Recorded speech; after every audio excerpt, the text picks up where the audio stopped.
Hello and welcome back to the Game Pit. This is episode 108 and I'm Sean and here's Ronan. Hello everybody, you're very welcome back into the Game Pit, and this time around we're taking you over a picking over the bones format in which we are going to review 6 games we've been playing recently, and as well as the familiar with picking over the bones and our reviews and our thoughts on the games, we're going to try a couple of new things as well, Sean. We had an idea. We did have an idea, Ronan. So the first of those ideas, Ronan, is we are going to give you an idea of how we really felt about the games. So what we're going to do is we're going to go rank them, Ronan, aren't we? We're going to go just our least favourite to our most favourite through the 6 games. I'm going to run a little book on how many times we say, it's still a good game, it's just maybe not as good as the others. I think with today's episodes, we are very likely to say that, Ronan. Do you like them? Is this a strong lineup for you? I think it is quite a strong lineup, yes. I think they split in half. There's 3 that I thought were good, and there's 3 that I thought were still decent games, but it was an easy. These were 4 to 6, these were 1 to 3, and then working them out in there was a bit more difficult. Although I think I have got a clear favourite. Anyway, the second thing we're going to do is in the middle of the episode, we've got a little giveaway. We have got a few games coming from different places that we're going to use as prizes in the next few episodes, and the first one was from Paul at boardgameguru.co.uk. We've got a sealed edition of Brazilian Coup. So that's Coup, the bluffing social deduction game. And if you've ever seen the Brazilian art, if you haven't, go to Board Game Geek. It's very different. It's in the style of the Bloody Inn, and it is definitely, in my book, the most attractive of them. It's just a little game we're going to do a giveaway for. And to find out how to enter, we're going to let you know right in the middle of the episode after 3 of our reviews. Just to keep you listening, we've got to do something, Sean. Hook them in. Absolutely, Ronan. It's cheap. It's cheap P.T. Barnum stunts, but I'm all right. That's what I'm all about. Okay, Ronan, what 3 games are you bringing to the fold today? Mine are Civilization: A New Dawn, followed by a little bit of Tulip Bubble, and ending with some Reworld. What have you got for us, Sean? I have got Empires of the Void 2, and I'm moving to a Column of Fire, and then I'm going to finish up with a little tickle of Fallout, Ronan. A little tickle. That is 3 big reputations for you. That is a Laucat game, a sequel to Pillars of the Earth, and then an FFG Fallout on the IP I know that Natalie's a big fan of. So these 3 had reputations to live up to. They really did, and shall we see if they did live up to them? I can't wait, I'm so excited. Go on, John.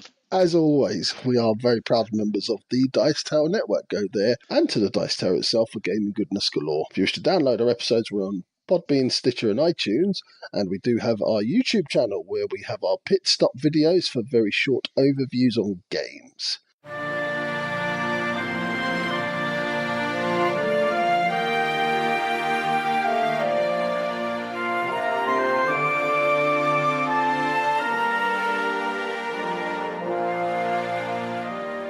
First game we're going to kick off with is Civilization: A New Dawn.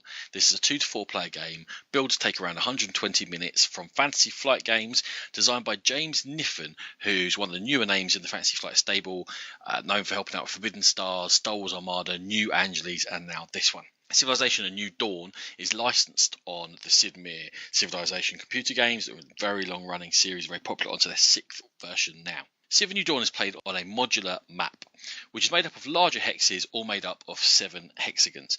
And they represent various types of terrains in 5 different things with 5 different difficulties.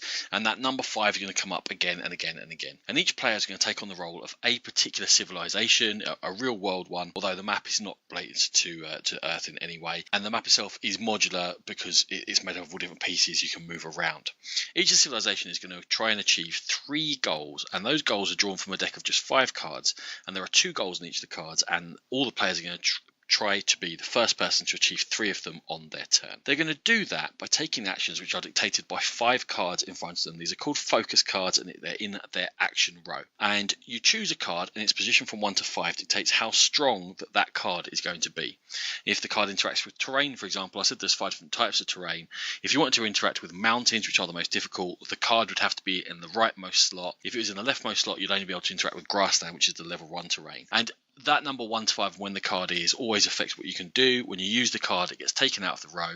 all the cards slide to the right to fill the gap, and it gets put down the left-hand one. You have to wait for it to build up its power again if you wish to use it at its maximal power. But what sort of thing are you trying to do? Well, everyone starts with one city on the board, and they can attempt to control areas around that city by putting something called control markers down. And one of your cards allows you to put control markers down. Control markers are either normal or they're fortified. There's another card that will let you fortify your control markers, and that's going to give you some protection when you're attacked either by other players or by barbarians which roam around the place. Now, speaking of which, you can attack each other. You can attack barbarians which roam around, which will get you some trade tokens and get you some bonuses. And there are also city-states on the map, and you can either interact with them diplomatically by sending out trade envoys to them, which will give you a little bonus in the form of a power. You can also send trade envoys to your other players, and you get diplomatic powers from that. Or you can fight these city-states and take them over and build another city for yourself there. So obviously you start with one city. You've also got the ability to build more cities around the board and spread your control markers around. And only one player can control any hex at any time. And when you put these control markers down, they might be on areas that produce resources for you, for example, or they might be on natural wonders. And with resources, you're going to take them in and keep hold of them, because the only thing that they're useful for is to help you build world wonders. There are always a set of world wonders available. They come in 4 different types, and quite often the goals you're looking for are going to be related to either having a lot of cities, having developed your cities and fully putting control markers around them, or having built world wonders within those cities. And the world wonders themselves, they come in different eras from ancient to medieval to modern, and they're going to give you a special power, and they're going to help you focus exactly what you want to do and how you want to play it, because your civilization power, the wonders that you build, and also how you advance your own personal technology is very much going to affect how you're going to go after whichever goals are available in this game. Now, I was talking about your technology. Each player's got a technology dial, and as you move that around by taking the 5th action, I haven't exactly made clear which of the 4 are in there, but trust me, those are the 4 actions I've discussed so far. The 5th one is to advance your technology marker, and as that goes around the dial, these 5 cards that you begin with, there are 3 upgrades available for them up to the highest tech level of 4, and you can choose to upgrade them. And again, in that way, you're very much going to be picking a certain path down yourself to reach the win conditions that have been set for you to build the wonders, build the cities, control areas of the map, whatever it may be, and they are varied. So Sean, Civilization: A New Dawn, to you, does it feel like a Civ game? Because this is a weighty IP. It's a computer series that people like myself have been playing for over 20 years. There's been various attempts at capturing this in board games before, both licensed to Civ and not licensed. Did it feel like a Civ game? I think it did, Ronan. I think it did. I think it's kind of gone about it a slightly different way, and we'll talk about the mechanisms in the game in a little while. But I think it did. I mean, you are building up your civilizations. I didn't really feel like I was a particular civilization. I know they have individual powers, but I didn't really think I was the French or the Russians or whatever the factions are in there. I just kind of felt like I was a civilization. I was trying to build up. I was trying to cross the map. I was trying to explore a bit, but they weren't unique, Ronan. It's definitely abstracted out the idea. I think that's been said again and again since it came out, that they haven't tried to capture everything in the game. It's not a port. It's not a simulation of a simulation, if you like. It's an abstraction of the computer game, and that what they've done is taken some of the ideas which run throughout it and tried to put them into something which runs in a reasonable playtime. It's not Mega Civilization going on for 16 hours. They've tried to get it down to that 120 minutes. And they've very much focused it on a race. Now, the Civ game is a race. You are racing. There are varied end goals you're going towards. But it never really feels like you're rushed, because it is a very long game to play through a whole one, like 20 hours or what have you, to play through a whole sort of session of it. But that race element is focused on a lot more. There are areas on the map, Ronan, that I think that for starting players aren't the greatest, but I think once you've played it a few times, you start to figure out there are different ways of doing things. So that race does expand out a little bit more than maybe the original Civ did, when I thought you kind of channeled into 1 or 2 different things. Yeah, I think it's one of those situations when you first start playing, it's natural that as you're learning the game, you're going to generalize, and it's very hard to appreciate how different areas of the map and what the shape of the map around you affects what you should be doing, and also how the shape of the map around you works together with your own powers, with the powers of the wonders you're looking to build, with how you go towards the end conditions and what other people are doing. And this, when you're playing, you feel confident. You don't feel like you're struggling. You don't feel like you're doing poorly. And then suddenly another player's won, and you kind of go, wow, I was a long way away from winning that. What happened? And there's quite a bit of a learning curve, and not it's kind of hard to say that it's steep because it doesn't feel frustrating. It doesn't feel like I'm not doing anything. You always feel like you're getting somewhere. You always feel like you're moving along. But less experienced players will 9 times out of 10 be beaten by more experienced players who have learned how to manipulate what's going on the board and how all those things quite subtly go together, because it is kind of more of a subtle game. There's not huge butting heads, there's not building up massive armies, all the combat is very abstracted and yet can be very powerful. Like one of the examples is the American power is really obvious to use. It's when you take a natural wonder, when you get it, it powers up all the actions you take. You just have to plan a little bit further in advance. It acts as an extra trade token. I didn't talk about trade tokens, but when you defeat barbarians or when you trade with cities, you can take tokens to power up your cards and sort of power up to more powerful moves to make them more, get out more control tokens or increase your attack power, whatever it may be you're doing. I help you build wonders. The Americans get that constantly, and you think that is obviously good. But then after a few games, maybe Scythe is in the game, and they're really effective at attacking onto grasslands. And then being near Scythia means you have to be more careful where you build every city, because if you build it on grasslands or hills, they've got a big advantage to nick it from you. And those sort of things take a while to come out, and just generalising is not going to be as effective as specialising in this game. Yeah, I think when we played recently, Ronan, I was kind of feeling a little bit hard done by because you were right next to a couple of cities that you could initiate trade with. I was being sort of hounded by barbarians and I wasn't really near to any cities. But it was only at the end of the game we had like the little discussion. You said, "Well, yeah, it's really easy just to advance your cities and really spread out across the map from where you were. You were quite defended for your home city, and attacking barbarians has its own reward, so build in that direction." So yeah, there is definite different paths to go, and it's making the best of your lot in this game rather than thinking, right, I'm going to expand over there, I'm going to expand over there. Let's see what I start with, and then move from there. I'll say also in that theme of moving on and learning it better, it kind of looks like when you look in the rule book that the advanced version to move on to is to start building the maps yourself, and you draw tiles, then you put them down, and there are sort of rules to keep you fairly close to each other. And then actually mentioned later in almost a throwaway is that another advanced version is to play for 4 end game goals. Now, I think they should definitely be swapped around, because when you're playing for 3 end game goals, they're quite easy to get comparatively. And a player can really rush it and not have that many cities, sometimes only 4 cities, and you can get the in-game goals. And it can leave players, oh, I wish there was more. The next step for me is to move into 4 goals out of the cards there and drawing an extra card. And that gives a bit more meat to the game. It means that your decisions need to be slightly longer term and doesn't add that long to it, but means that you can't just sort of do a real rush strategy. And that map building, Sean, that you're talking about, I think it's a notorious area when you play 3-player, even 4-player. There's one that's sort of stuck behind a mountain range and they're by themselves, and they're easier to have control markers around because there's fewer control markers needed. But it's odd to play that place over there when you first start. When you're building the map, that is only increased tenfold, and that is the real expert variant for me, because it's easy to underestimate how important the terrain is around you. Right, Ronan. So we've talked in quite broad strokes about this game. So let's dig into what the mechanism really attracted me to the game, and it's that card economy system. I really liked the way how clever it was and simple. Yes, and what I also really like about it is that you'd think you'd sit there with a program like this where you program in and go, I'm activating this on 4, this on 5, this on 3, this on 4. And you're right, where they are all makes sense, and you just explain it to someone once and they absolutely get how all the cards work. And then each upgrade of card is subtly more powerful. And so when you look at it, once you understand the first 5, you understand the other 15 cards in the game. And it's definitely makes it not a hard game to teach. But there's enough going on that a player can't program 5, 10, 15 moves ahead, and you're just sitting there running a script, because there's more going on than that, and it's slightly more interactive.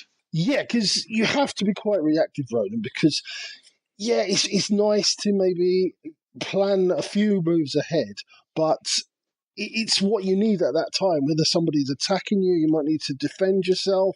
Whether the barbarians are closing in, maybe someone's getting close to a goal. And yeah, you have to be quite flexible. So maybe it's small increments or save up for that one big hit. But you can, as you said, yeah, you absolutely can't go too far ahead. Now, the tech cards, Ronan, I thought they were a nice touch. They could give that Civ flavour to the game, but I would have liked to have seen maybe a few more. There's a question there, Sean, and it's definitely one that's being asked with regards to Civ, is all about variety. Whether individual civilizations could have had individual upgrades to cards. So, because that would be slightly more like what the computer game is, whereby the science card, let's say for the Greeks, which aren't in the game anyway, the Greeks, it has got a slight tweak to it and it's slightly more powerful. To me, I feel like the design decision has been made that there's not massive amounts of variety like this. We're not going for that feel where every game is different and you're just trying to work out your own technology. They're going for the depth of, no, this is the system, but the number of different possibilities out of this system is what we want you to explore. And you have to play differently depending upon what wonders you grab and who else is in the game and where you are. And it's focused my plays more into learning the depth of what's here. Unlike a couple of other games actually we're going to talk about today, I am not that fussed at the lack of this variety and lots of different things and lots of options and expansions yet. I think there's a lot here to dig into. It will be expanded. It is a Fantasy Flight game. It absolutely will be expanded. That will be coming down the road. Yeah, and I think in the long term, I would like to see more of those cards and that variety just eke out a little bit if I really got into the game and played it enough times. It's a question I think that might come up again and again, is that this game is available for under £40 in the UK, and I'm not sure that we are comparing it, because it's a Fantasy Flight game, to other games in that price range. And in fact, £40 is kind of pretty standard, if not cheap, for a board game nowadays. And if you had that amount of variety in a Euro, let's say a Pegasus Spiel release or an Egg Spiel release, whatever, you'd be quite happy with that. But because it's Fantasy Flight, because it's Civ, I feel like we're kind of comparing it to the Kickstarter effect almost of a $100 game or £100 game, which comes with bells and whistles and add-ons and this and that and 30 different varieties and minis and the Gods expansion and the Monsters expansion and the Spaceship expansion. And I'm not sure we're comparing it fairly and like for like. And I think this is part of the Kickstarter phenomenon, that people expect huge games, and they've shown on Kickstarter that they're willing to pay for it.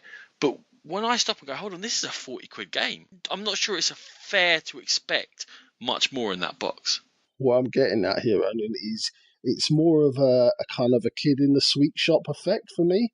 I really like the mechanism with the cards and planning your strategy through those sort of 5 cards. And I like upgrading the cards, and I really enjoy that part of the game, so I want more. I think it is a case of, yeah, it is enough for me. It is absolutely to play the game, but I'm greedy. I'm grabbing that. I'm grabbing at those bonbons and the sherbet dabs and whatever you. I want the lot. I'm just scooping it in. Never a truer word said on this podcast.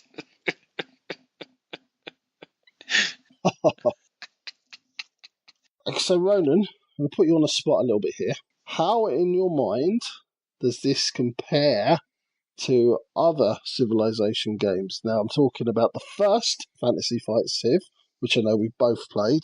I know Clash of Cultures is something we've both played together, and Nations. Okay, so I definitely much prefer it to the first Fantasy Flight Civ, which I thought was an interesting 2-player game. It really didn't have enough components for 4 players. Things ran out and it became boring and it got really bogged down.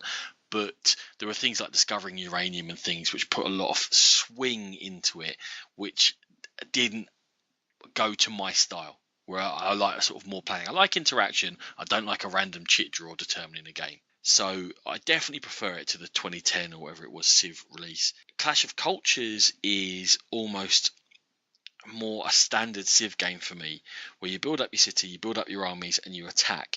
And it feels on the surface more like if it's Sid Meier's Civ game, but it doesn't have the subtlety of this one. And I think I probably at the moment like them both quite equally. And Nations is so abstracted that I almost wouldn't compare it to those two. And I know we do, and I think we've probably done a fit fight with regards to them. But I think it's almost a completely different category of game for me. It's a worker placement tableau building game, which is very Euro and has a Civ veneer, whereas these two are trying to do something a bit different. So kind of, you ask me my opinion, I've almost given my final opinion. It's up there with Clash of Cultures for me. Wow, that's a big statement because I know you're a big fan of Clash. I am a big fan of Clash of Cultures. Your thoughts? I think you kind of stole my thunder on the Nations thing, because I see Nations more as a Euro game than necessarily a Civ game. I think it is quite abstracted. You're absolutely right, and 100% with you on it being a better game and an improvement on the first Fantasy Flight Civ, because I thought that one was good for 2 or 3 games, but it really didn't have any longevity to it at all. And this one, the subtleties that are there and the different tactics you have to employ at different times, and of course that card mechanism, I think that's going to give this one a lot more legs than that game. But yeah, so shall we sum up, Ronan? For me, I really do enjoy the look of the game. It looks like a Fantasy Flight game, but I'm always a big fan of their artwork. They always do things to a certain standard, and this one is on point with that. I kind of gave it away in my comparison. I do much prefer it to the first Civ. I think it is a really interesting game. I love some of the mechanisms in there. I do want to see more. I think I will bring this one potentially into my collection, get some of those expansions in, Ronan, and I think this one will have legs for a good few years to come. I think it's a game that needs getting used to. Civilization: A New Dawn. You kind of feel like you're standing on a rope bridge and a breeze to start with, because it is different, and it's not exactly Euro. It's not exactly thematic. It's almost an abstract take with elements of both of those to it. I think it develops with every game as you learn the wonders and the combos and the Civ powers and all the rest of it. And I think it really needs those 4 goals once everyone's comfortable with the system to fully develop and feel like a real full Civ game. In fact, you can play with 3 goals and be shorter. That's great. For the full effect, go play with 4. I think it's great value for money. I do want expansion, Sean, but I'm really happy with what I have. I've stuck it in my 10x10 for the year, and I'm glad I've done that. And this is the one game I think I will for sure play more than 10 times this year. So Civilization: A New Dawn is a hit for me. You're going to take us on to another game with kind of a civilization theme. You are running your own civilization, but very much a different time era and a different situation. Yes, we're going up to space and to visit new planets in Empires of the Void 2. This one coming from Ryan Laukat and Red Raven Games, playing 2 to 5 players. The basic backstory here is that your world has been destroyed, and you've gathered what people you could in a ship called a world ship, and this is going to be taken off to the fringe of the galaxy, where you're going to look to re-establish yourself and your race by exploring, waging war, using diplomacy. You're going to be constructing things, and the game is going to begin as your world ship arrives at that fringe of the galaxy. So Empires of the Void 2 is a sprawling space game, and it's driven by 2 key mechanisms. These mechanisms are command points, which are your action points, and you have some multifunctional cards.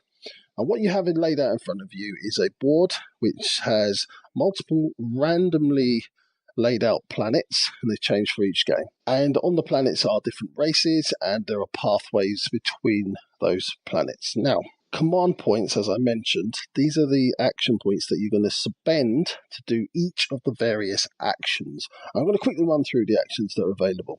You've got move and attack, where your ships are going to carry some troops around the map, and you're going to use those command points to move the ships. So there are 2 routes to go with the planets, and one of them is attack and control that, or you can ally through diplomatic actions.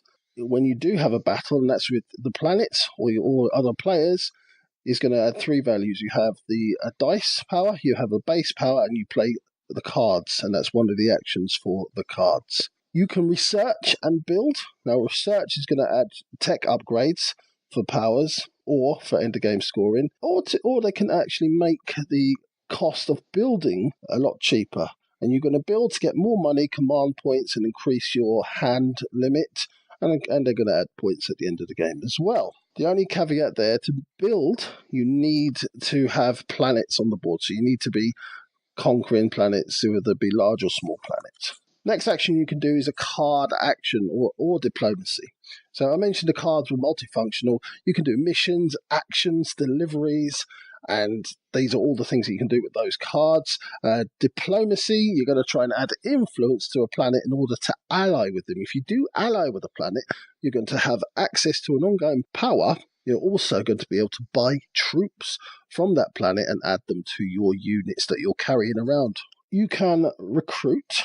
So I mentioned that you have these allied planets with units on there. This is how you're going to bring them onto your ships, and they're going to, obviously, certain planets are going to have better fighters or other ways of doing things to help you along your way.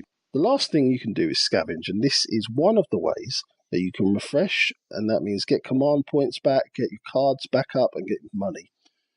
Now, I say one of the ways because all along, every time the leader takes an action, every other player can follow. And when you follow, you have the option to refresh for free. You also have the option to follow for 1 command point, or completely go in a different direction and go to another action for 2 command points. So it's free to refresh when you're following, so you don't really necessarily want to be using that scavenge action. The game carries on, and there are 2 scoring phases in the game. One is about halfway through, you have to have scored your first scoring, and then at the end of the deck, when that runs out, you have to score your second time. And you get points for controlling planets, being allied to planets. You have your personal scoring objective cards in there as well. And you have, obviously, as I mentioned, you have those points on your player board. Now, a lot to take in there, Ronan. It's quite a read going through that rule book, but I think once you kind of get going, it all kind of falls into place, or at least it did for me. How did you feel? There's only those really 4 individual actions, the 5th one being scavenge, which is the same as a reset. And they're all very simple actions, and they all take a small amount of command points. So each thing that you're individually doing in the game is in itself quite simple. And while there's lots of multiple systems going on, and there's ways that you can interact with yourself and sort of the NPC races, one of the questions I have back for you, Sean, was, with those very simple actions, do you feel there's depth to what you're doing, or are you kind of sort of churning through and waiting for that deck to run out and see how it all falls into place? I think there is, Ronan. I think the depth comes from, obviously, the trying to pick and choose what planets you're going to ally with to try and maybe get those units or the special unique power, the interaction with the other players, especially in a larger player count game. I think with 2 players, maybe not so much, but 3 and 4 for sure. Trying to guess where the next player's going to, what they're going to try and influence. And I think each of those actions in itself has a wider sort of thought pattern involved in it. Even just building, what track do you want to take from? You're going to make it more expensive if you keep building that area without getting your tech in. And yeah, I think there was some clever intertwining mechanisms there. I think there's quite a simple sort of economic Euro-y heart to it, which has got all this layering of flavour around it, which turns it into both the theme and the story. Now, there's a few different things in there that add variety to each game. There's the events. So events get put in the deck and they come out, and each planet in itself has got 5 different events it can be, and only one of them's going to happen in each game. And each of them, there's loads of variety, and each of them can affect. So a planet might turn into a highway with a warp gate that can lead you anywhere, or it might rebel and become harder to conquer, or it might suddenly become a resource and useful. There's variety there, Sean, and there's also variety within the races. Was that enough to bring you back again and again? Because you've obviously got the variety in the planets themselves as well, Ronan, because they're randomly placed out, and there's more than go on the board. So you've not always got the same planets in the same area, and you've not always got the same planets on the board at all. So, and the different races, yeah, there were some ones that you think, yeah, I'm just going to go there straight for the power, but there were some that help you move, some that help you get tech better. So there was different ways and different paths to explore for sure. And I haven't reached the point where I've gone, I've had enough of that game. I think it really does have that longevity so far for me. I think a lot of it is also going to come from the player interaction, and obviously where other players go, because it's much simpler to conquer a planet when it's just defended by the NPCs than it is when it's defended by a player generally, unless when you're playing with very few players and the people can get spread thin, it becomes slightly easier, but to conquer, first of all, is much easier. One of the things with it is, Sean, that especially with higher player counts, the player interaction is only ever negative. You're never trading, you're never creating opportunities for each other, you're just at loggerheads all the time, which is less subtle than the systems that are going on within the game itself. Because there's nice things where certain planets don't like other planets. So if you're allied to one, you can't be allied to another. Or the fact that the cards you get, the missions you get for certain planets, they all tie into a theme for that particular planet. So there's a planet of engineers, and if you build near there, it gives you a bonus. Or there's a planet of cyborg mercenaries, and they're going to give you extra boost to military if you're allied with them. There's quite nice subtleties and stories there, but the player interaction is only ever I hit you, you hit me, I hit you, you hit me. It is, but I kind of think that ties into the storyline. Now, there isn't a big, massive, deep storyline with chapters and chapters of history behind the races, but what is there is that you're trying to get a foothold in this area. There's up to 3 other races that have been destroyed by this megalomaniac corporation or interplanetary system that are trying to do the same. Only one of you can really establish yourself. So it is a survival of the fittest. It really is. And I think that kind of lent itself to me. You know what? I don't have to interact with you, but when I am going to interact with you, I'm going to try and nobble you. I'm trying to try and take you down. I quite like that. And I'm not usually the most aggressive person in games. But this game kind of just tells you, you know what? You can't be allied to everyone because you're not going to get those control points. So you're going to have to attack some planets and you're going to have to attack some players. So it felt right in this game. There's 2 things there that I want to pick up on. Do you want to talk about battles first or the narrative? Well, I was going to ask you about battles and the combat system. Well, let's do that first then. Go on then. Different way of doing it. So let me just quickly go through it. So what you're going to have is you're going to have units that are going to give you a certain amount of dice to roll, and they're going to give you a certain amount of base power as well. So when you go into a fight, so you've got units that give you 4 dice, you're going to roll those dice and you're going to take the highest value die, and that's going to add to your power, so you might get a 5. And then you count up all the power that the units give you, so they might give you another 5. Then you're going to play a card from your hand, and these cards range from power 1 to 4, and that's going to add to your battle, and that's your final battle strength. And obviously the other person's going to be doing the same. So battles early on, I think there is some mystery there because you're not quite sure who's going to win, and you do take a chance. I think as the game evolves, especially if you've built up loads and loads of recruits and from those other planets, it gets to the point where you know if you're going to win that battle or not. But I think that's very, very much towards the end of the game. I think Red Raven should give you a thanks or praise you somewhere for making the battles sound more interesting than they are there. When I listened to you explain them, I was like, oh, that sounds okay. The battles are dull. Very, very dull. And you're going to win against the defending troops. And then when it comes to players, very quickly, you're going to get a 6 out there because you have enough dice. And then it's just dull, mate. And for the length of game that it is, and it doesn't go on forever. It does play in 2.5 hours. But for the length of game, the fact that you have to combat to get hold of these planets, to be able to build, it is important. I just did not enjoy the combat at all. It's quite possibly the weakest part of the game to me. I thought it was just very smooth and it didn't interrupt the game. And I kind of liked it for that because I think a lot of times when you get these sort of quite exciting battles, it's like, right, I get 2 dice for that, 2 dice for that, and I get dice here, and I get dice here, right, and you're rolling 9 dice and you're adding them all up, and it's like, it takes a big chunk of time. I felt that these were just like, okay, I know what I'm going in with. I'm rolling these dice. I'm adding 1 number to that, and here's my card. Boom. I think it was really smooth. It didn't affect the other gameplay. I think smooth is a good term for a lot of the mechanisms Empires of the Void 2. And I think in 80% of the cases, it's to be applauded because it does give you this sort of epic scope and story. And I'm going to trick this into narrative, the story that's there. And it is, I think, my favourite way of having narrative in a game. It's not themeless, but it's also not 8 pages of A4 every time you want a story. It's not even thrown in your face. It emerges as you play that there is a background to this area you've come into.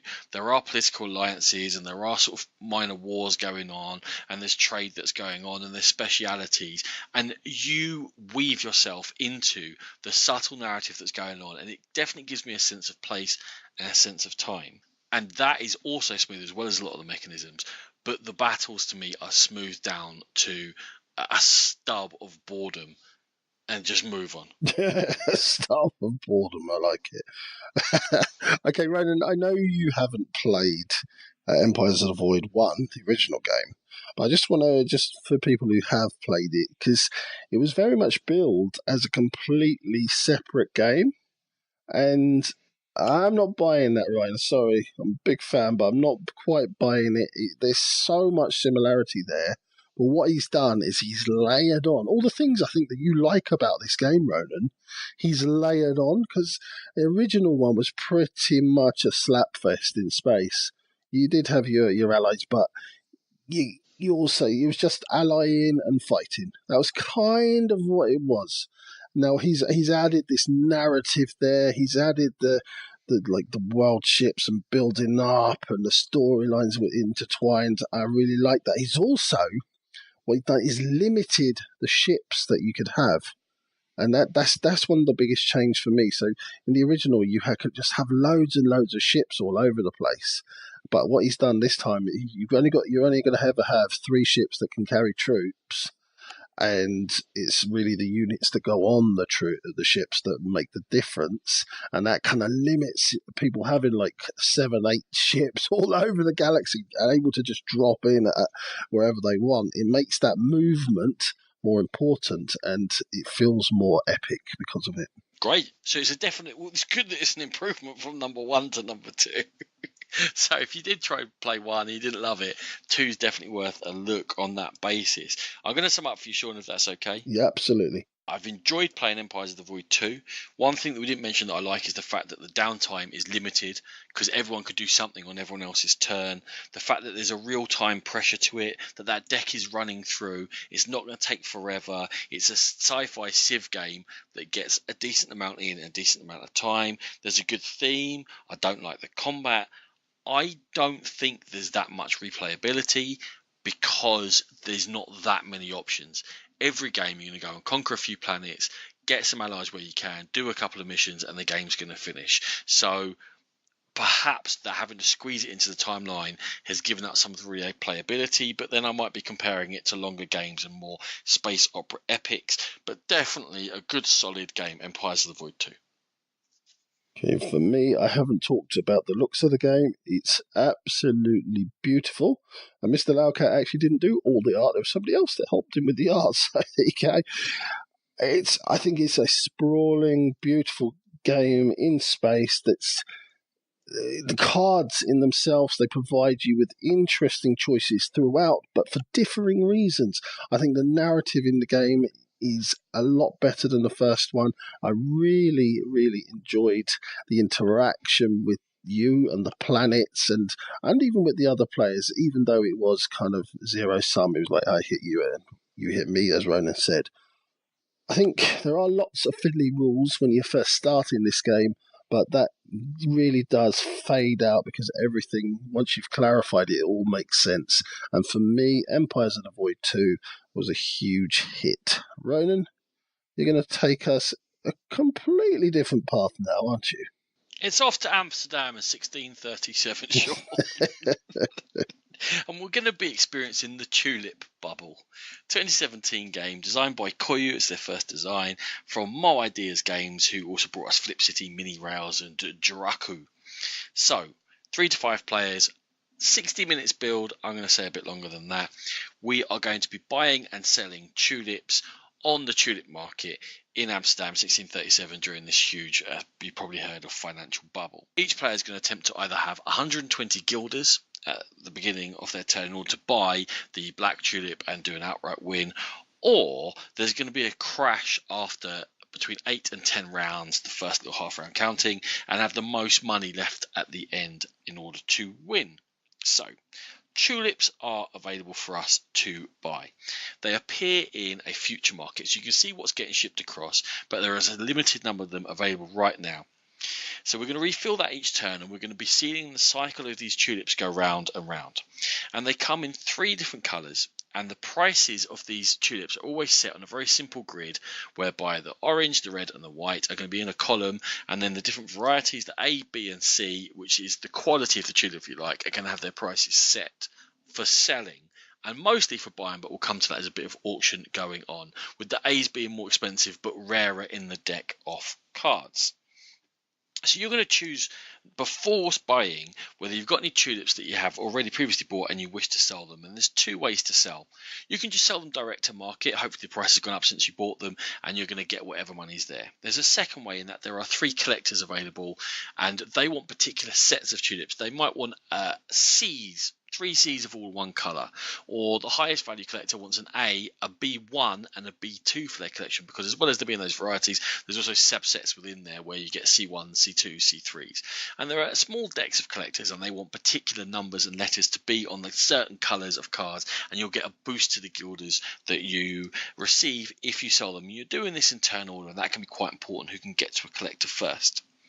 After the sell phase, and they all go down and they are also appear in the market, and those cards that you sell are available to buy, and also, as we'll see, will affect the price of tulips going onwards.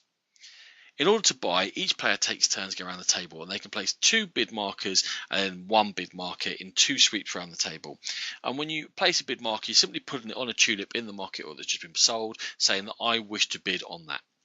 Once everyone's placed their bid markers, we then resolve them.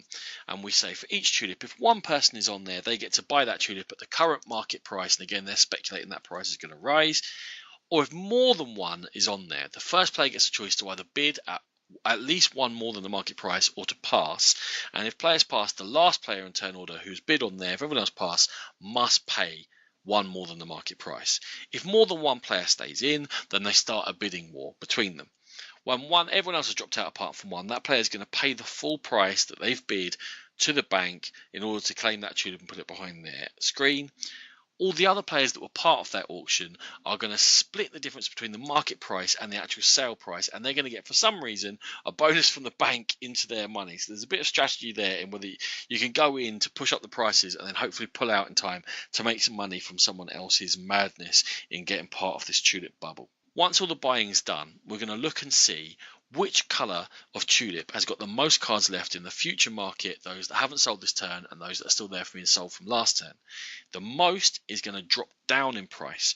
Now, the 3 markers, there's only 7 places in the actual grid that shows the prices, and those markers will never land on each other, so they might skip up to 3 in one jump, if you like, so the prices can swing a bit, and then we're going to see which colour has got the fewest tulips left, and the price of that is going to advance. At the beginning of each round, there's also an event which puts prices up or down or causes particular changes, and that brings some volatility because players will be able to see, other than that, which prices are going to go up and down in the market. Like I say, if you ever get to 120 guilders, then you're going to win. Now, to do that, you must not have any tulips in hock to the bank. And why do I say that? Because when you're buying, you can pay outright. You can also tie up one of your bid markers by saying, yeah, I'm buying that, but the bank are going to pay for it.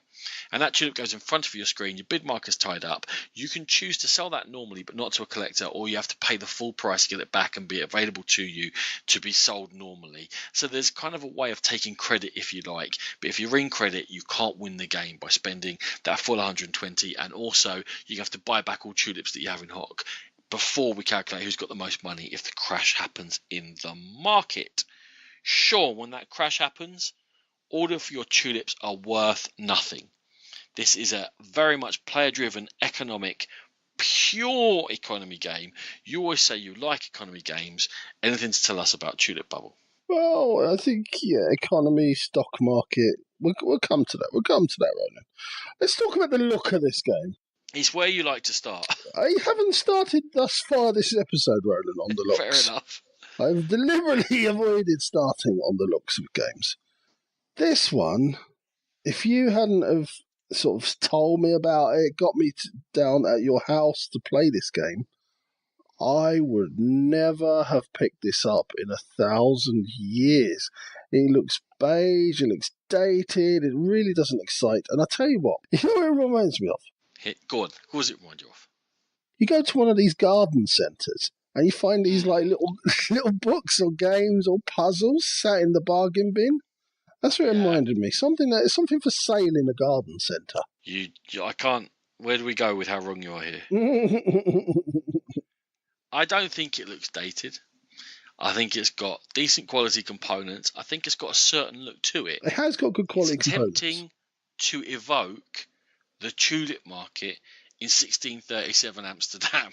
I'm not sure that anything other than a fairly conservative graphic design would have worked with that theme. So it's attempting to evoke something that's dated. Yeah. It succeeded. And so it's a hit. So in a funny way, you told me this is an absolute hit in terms of looks and graphic design. Is that what you're telling me? I think it looks incredibly dull, but let's not judge a book or indeed a board game by its cover, shall we? Let's not then. Okay. So it's a stock market game. And there's a fine balance always to be found when anyone's designing a stock market game in how much control the players have. Because if they have too much control, then you're getting into very weighty games. And if it's too swingy, then it can feel unfair. In terms of control over prices, Sean, you have some control for the timing that you choose to sell tulips, when you want to buy them out of the market to affect which can be most and least. Other players obviously also have control, and sometimes a run might start on a colour both in sales or in buying, and you look at it and go, oh, this is going to crash this colour, or it's going to absolutely boost this colour. I need to get in on this right now. And yet the events also come in and lead that unpredictability. Is there enough balance between those three factors for you in Tulip Bubble? I think you also factor in there, Ronan, as well, the collectors, because obviously if somebody takes a collector, then you don't know what the next collector's going to want. They're all fairly similar, but very much lead to patterns that people might just happen to have in behind there. So you factor that in as well. I felt it really did kind of evoke that feeling of the stock market. Now, I've only played this one once, so a lot of mine are going to be questions back at you, Ronan, because I don't really think I know the game well enough to really start laying the law down about it. That's never stopped us before. Hey, no, I think one of us has always played a game a good few times before we review. I think that's kind of our standpoint on that debate. So I feel like, yeah, for me, it felt like I didn't have a lot of control. But as it was put to me when I was sat there whinging at the end, why didn't you control this? How you did that? And it really knocked me about. It was told, well, that's the stock market, isn't it? Sometimes things happen. It crashes. You can't control it. Can you do the rest of the episode in that voice? I thought I did every episode in that voice. I really like that one. I don't like that one.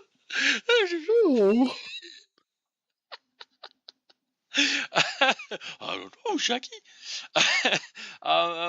Yeah, it is the nature of stock market games. You're right. Yeah, kind of. That's what you've thrown at me. Did you have a question, or were you just throwing a loud voice to put me off my chain of thought?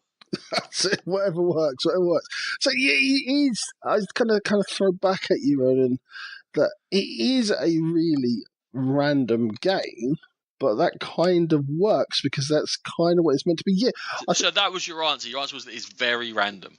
That you didn't feel like there was a lot of player control in the prices. I think with cleverer people and people who were able to read things, do a bit of card counting. I think, yeah, there probably is. But not for me. To me, it's more open than that. To me, you can see all the whites are getting bought up. Okay, white is going to go up in price. I need to try and grab a white. Or, oh, goodness me, people are selling 9 reds this turn. Red is definitely going to go down in price. Pretty much, apart from that event, which might mess with it. I think there's more control than you're letting on. You mentioned the collectors there. I think one of the issues I'd say, and in fact, there's 2 issues, I will put it this way. Especially with more players, the player order becomes very important, because when you go after collectors, you can't see what other collectors are going to be coming. So you're pretty much, until you learn the deck, I guess, you're going to be going whichever collector is available first. And then turn order can screw you, because you could have got the tulips that are required by that collector in the same round as a person to your right, but they get to sell it and they get that boost of guilders, which then allows them to bully you a little bit around with a little bit more money. It can be difficult, Sean, with the collectors. And then the fact that certainly in like a 4 or 5 player game, those collectors are going to run out anywhere before the end of the game, probably like 25% before the end of the game. And then some of the intrigue is gone, because the collectors give you a target to buy towards and something to think about and go, oh, maybe I should go for this, maybe I should go for that. When they're gone, it gets a little bit duller. And I feel like I like that mechanism. It wasn't fully exploited in the game. It did give you that focal point as to what you want to collect, but even within the collectors themselves, I felt that they weren't varied enough. I think somebody a lot more clever than I could possibly add in some different sort of set collections and some different variants to that to make it more interesting and a little bit. I'm almost counteracting my own thing. So if they were massively varied, then that would add to the lack of sort of control over the game, but also it would make it a little bit more interesting. So you get like 3Cs, and then the next one would be 3Bs, and yeah, they weren't as interesting as they possibly could have. But you're absolutely right about them disappearing early. That took the wind out of the sails of the game a little bit because everyone was kind of like, oh, what do we do now? And yeah, I think the more you learn the game, the more you start manipulating that market, and maybe that end phase would actually be the most interesting. But for our game, my one game of this, it kind of took the wind out of my sails. Yeah, no, I don't think it makes it more interesting when they disappear at all. I can't be going with that.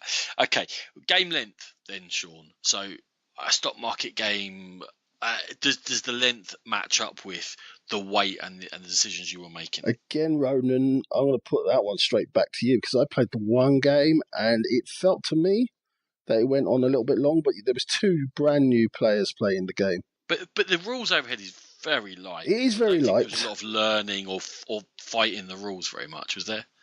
Not really. Kind of, you played the pit stop because you always make us play a pit stop if you've covered the game. I was reminding myself of the rules again because I'm learning like 20 rules a week doing these pit stops. Even though I filmed it a few weeks ago, I was still like, okay, I've played it a few times and I'm just going to double check.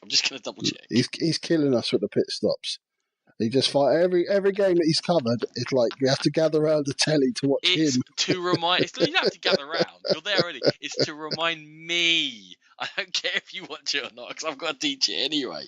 Anyway, the game length I thought was too long. I thought I kind of was fading out. I think it's affected by the collectors because they go. It makes it feel longer. Maybe it almost gets to an anticlimax. Yeah, maybe. Okay. All right, Sean. So go on your one play. Give us your first impression thoughts of Tulip Bubble. Right, in my one play, so I go back to the story about me sitting there whinging in the corner, but that affected me, and Rachel, who was literally one person in front of me in the turn order, twice she took things which cost me like 40 points, which was literally the win, and yeah, it just felt really harsh, but every time I complained about it, I was reminded, but that's the stock market. It does exactly what it says in the tin. So from that perspective, I think it is a very good stock market game. It captures the stock market really well. There's a nice economy to the game. It's just not for me because I found it a little bit frustrating when random things happened. I wanted a little bit more control. I like a bit more control in economy games. So maybe not for me. I still think it's a good game. I'll say stock market games are not my style of game either at all, and I'm really, really terrible at them. And I'm really terrible at judging the flow and reading the other players. So I tend not to play them, to be honest with you. I also tend not to try and go with the flow in games, which really hurts you in this sort of a game. But I did enjoy Tulip Bubble, and it's one of the best stock market games I've played. So it's one of those situations where hopefully we've talked enough about the game that if this is the sort of style game you like, there might be enough in there for you to pick up. I'm not going to wouldn't get my personal great recommendation. It's always going to be in my collection. I'm going to play it 50 times. But if someone pulled it out, I'd certainly play it. And I think it's well designed. And I've enjoyed my plays off it. I won't be playing it forever, though. And that was Tulip Bubble. And before we go on to part 2 with our last 3 reviews, Ronan's going to be popping up next with the details of our competition.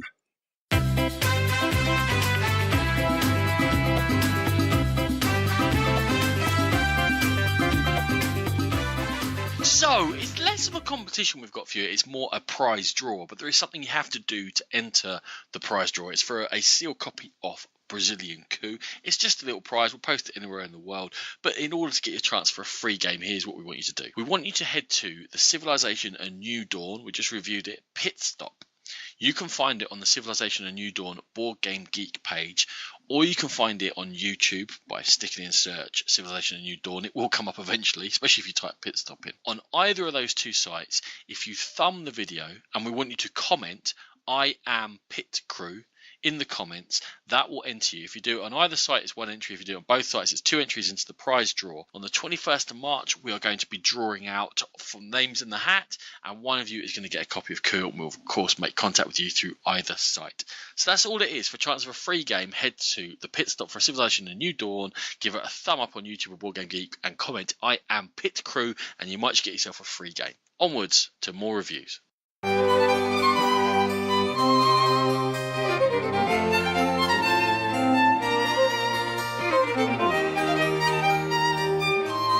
Okay, so we are now going on to A Column of Fire, designed by Michael Reinert, coming from Cosmos, playing 2 to 4 players.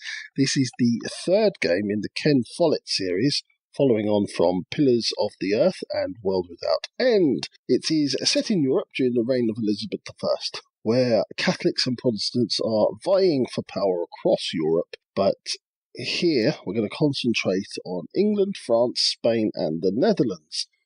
The players themselves are traders or merchants from wealthy families trying to exploit the ever-changing power balance and earn their fortunes. So how you play, you're going to get a starting religion in this game, and you're going to roll a die, and that's how long you will be locked into that religion. Each round in this game is a year, and each year is split into 2 half years. So the best way to talk about this is to go for the second half first, because that's how you get everything into your tableau, and then we'll talk about the first half then. What you have here is a board, and it's split into the 4 countries.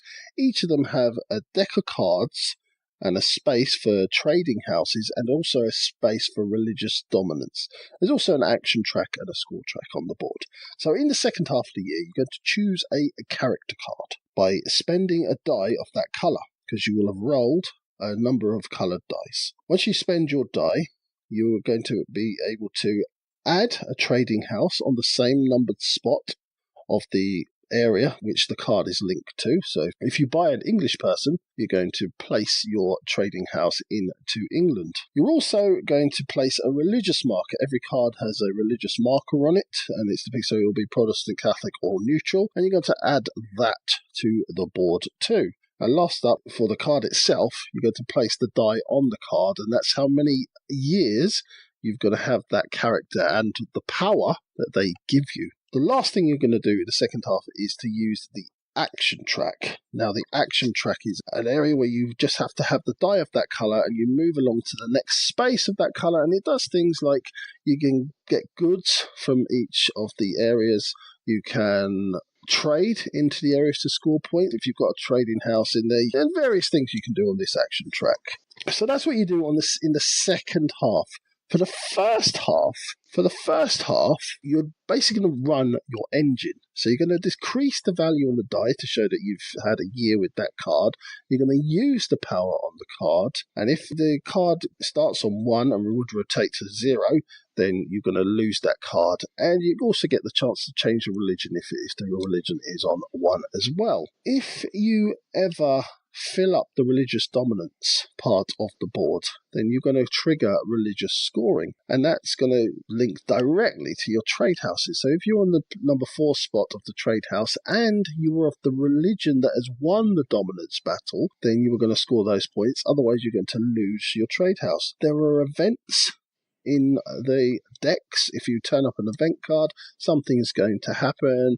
Some of them are like, if you are a Protestant in that area, you lose your warehouse, or you lose some points, or if you're a Catholic, you gain things. Scoring is all about having trading houses and goods into your tableau, and there are also bonus scrolls in the game. Ronan, it's a much lighter game than the other ones in its series.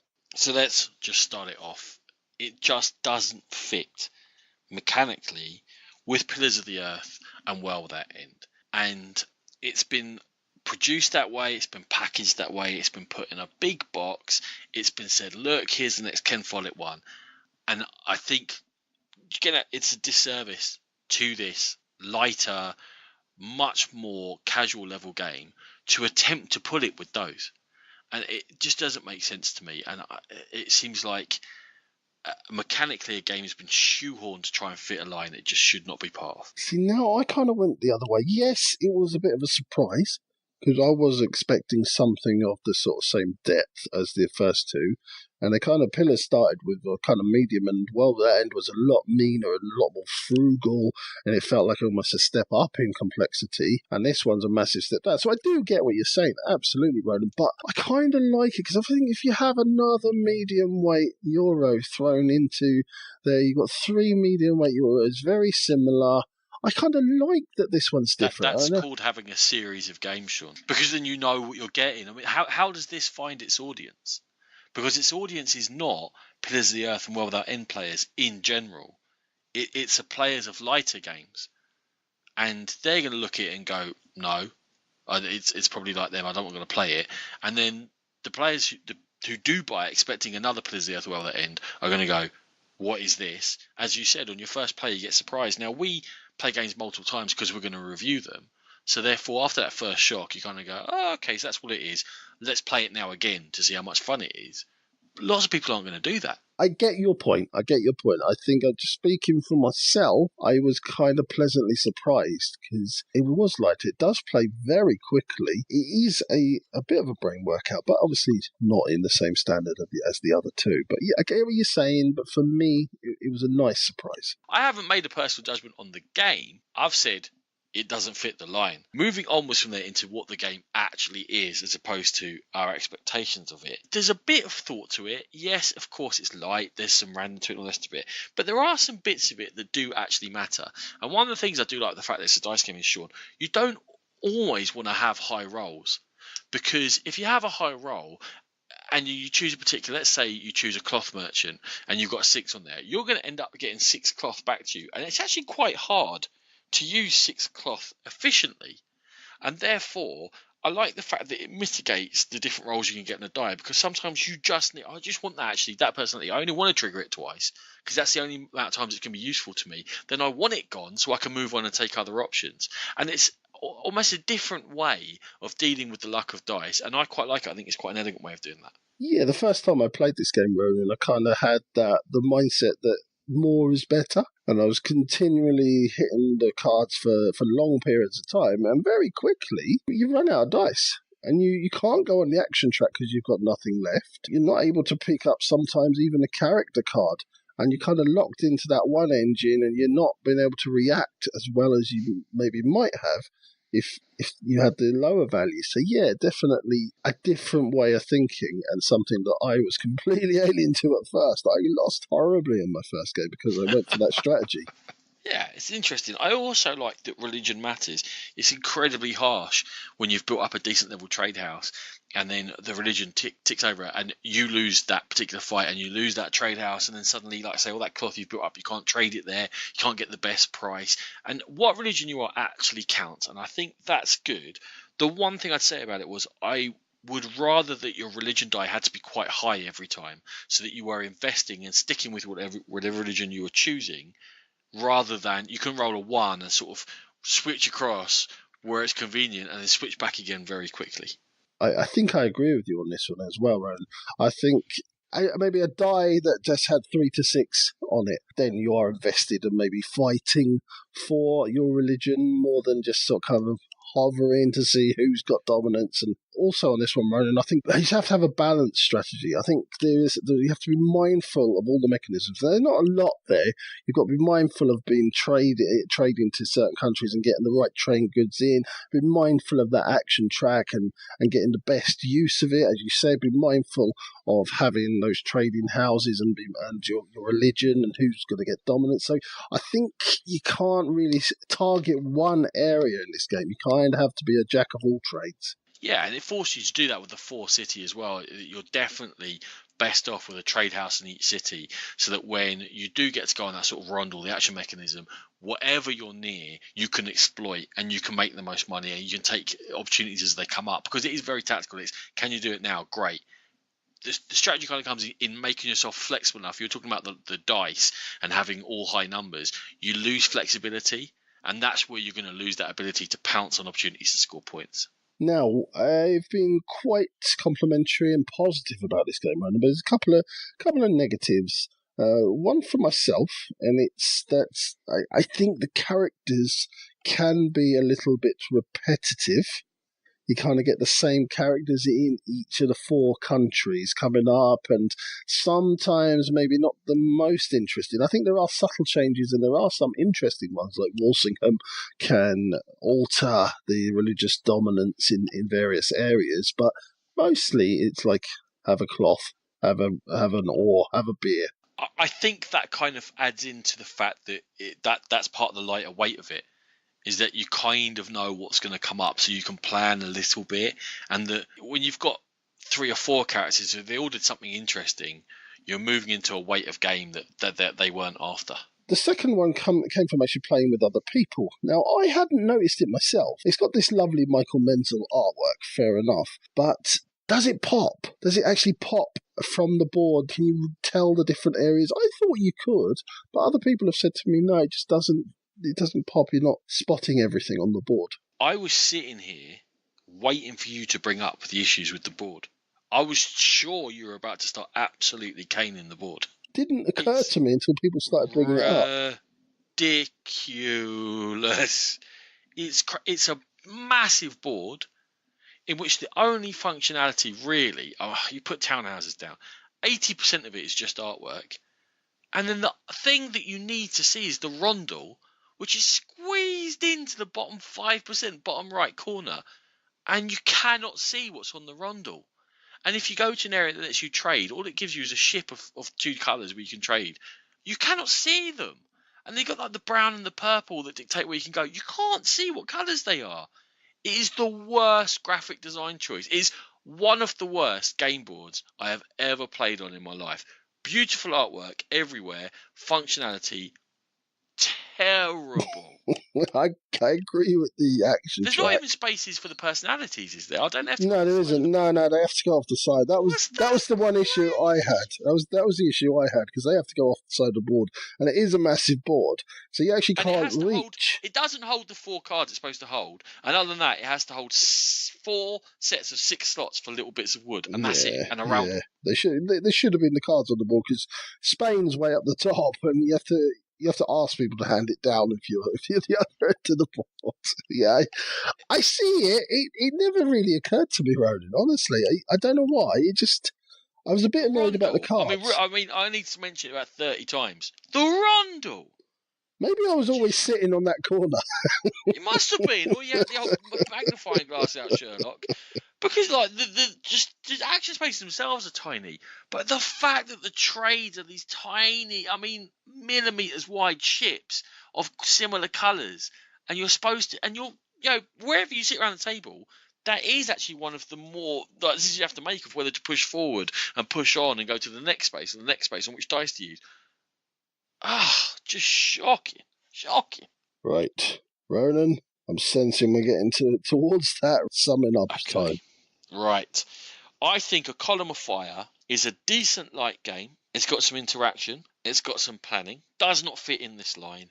And the production is way, way too big for the game that's been put out. If it had been released as a smaller box, little game, I think it would have found an audience, people that like games that are under an hour, that you have some planning and a bit of luck, and you can kind of scooch over a little bit, and there's lots of variety in various plays. You're not going to play the same game twice, really. Although there's small variety, there's variety there.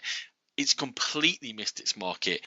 I think it's a beautiful game. I think it fits into the range in that it does remind you of the novels. Apparently Ken Follett said it's the one that most evokes his novels. That's why Ken Follett's a novelist and not a board game. I think it doesn't sit in that sort of medium weight euro range, but I thought it was a breath of fresh air. Yes, the board annoyed me a little bit, but it was so pretty, I didn't care. Maybe I was sitting right by that action track, who knows, but it didn't bother me nearly as much as it did Ronan.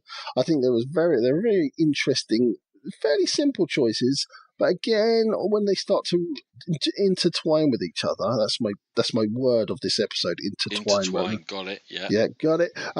When they start to intertwine with each other, it makes a very interesting sort of battle, and you do feel that those religions are warring against each other. I liked it, Ronan. It's going to stay in my collection. Not just because I want to complete the I think trilogy. it pretty much it's because it looks good on the shelf, isn't it? It does look good on the shelf, but I enjoy playing it, and Natalie enjoys playing it, and I think all bar one person I've ever played it with has enjoyed playing it. So that's a column of fire, Ronan. Yes, so this is where we come in with another idea that we've blatantly stolen from other media and podcasts like Dukes of Dice and Heavy Cardboard. I'm sure other people do it. We put it out to our guild, the games that we were going to review, and we asked for opinions. Now, it hasn't been a roaring success because only one person had played one of the games. We didn't get many wins. But people said they'd love to join in, and they will give opinions of games they've played them. So we're going to ask you to head to the Game Pit Guild on Board Game Geek. It's guild number 1588. We're going to put up there the games that we're going to be reviewing, and we'd love for your comments to come in so that we can share them. And as well as just having our perspective or our guest perspective, we'll get your perspective on it, and we'll comment on those. Now, the one person that had played, it actually turns out he played with Sean. It's Chris Marling, designer. He's been on here. He's a mate of ours, so you've heard of him before. He said some similar things to us, but I'm not sure he came to the same conclusion, Sean. So the first thing was the board, beautiful art, terrible functionality. Yeah. He was the person I was talking about when he said it just didn't pop. So yeah, Okay. yeah, I knew that was coming. Another thing that you mentioned, he said a lot of the action cards are really boring. You can be faced with 4 really dull cards. To me, I think yes, but it's a little tableau you're trying to build that's interesting, as opposed to each individual card. The idea is that you have 2, 3, 4 of them running at once, and that's what's going to give you your interest. Sean, any thoughts on that? Right, exactly that. I think they can be a bit monotonous when the same ones, as I said, are coming out time and time again. Individually, they're not that interesting, but I like the way they all tie together and they kind of eke you in the direction that you want to go. It's not a deep game, so they're not going to be super interesting anyway. Okay, so he's kind of saying the same thing as us. He said the randomness overall was too much for him, that people don't get enough of a chance to change their religion in the whole game, which is one of the few possibly interesting things, and not getting a chance to do it took away something. I guess he was frustrated. And in the end, he said he was bored. In his play, it felt like they had much less agency than other players, and that he had and the other players had more interesting decisions to make. It's just a bad design. It felt like an early prototype, not a finished product. The fact that I had less interesting decisions was because of too much randomness, not bad play or my decisions. Chris, not a fan, Sean. To be fair, there was some bad play, Chris. There was some bad. There always is when Chris plays. There is. Right, we're going to shuffle onwards, and we're going to reach for the stars again. Back to a sci-fi theme, Sean. Go on, Ronan, take us there. It's Reworld, 2017 from Eggert Spieler, 2 to 4 player game, taking 90 minutes from Kiesling and Kramer. In Reworld, players are going to competitively be attempting to collect units and resources from a space station in order to take them to terraform a new planet. It's very much a game of 2 halves. In the first half, each player is going to get dealt a hand of cards, and the cards are numbered 1 to 5, with varying amounts obviously due to random. And you've got 5 rounds of this in which you're going to be using those cards you get to play down to the space station to take units. Now, when you play a number down, if there's no cards adjacent to the space you're going to take a unit, then that's fine. Once there's adjacency, you must play the same card. Any 2 cards act as a wild. There's 2 different numbers adjacent. You have to use different combinations. And you're attempting to maximize your hand each round of these 5 rounds in order to drag units. Now, when you do take a unit off the space station, it goes into one of 5 rows to the left of your own spaceship. And the row it goes into will correspond to the card you've played to take the unit.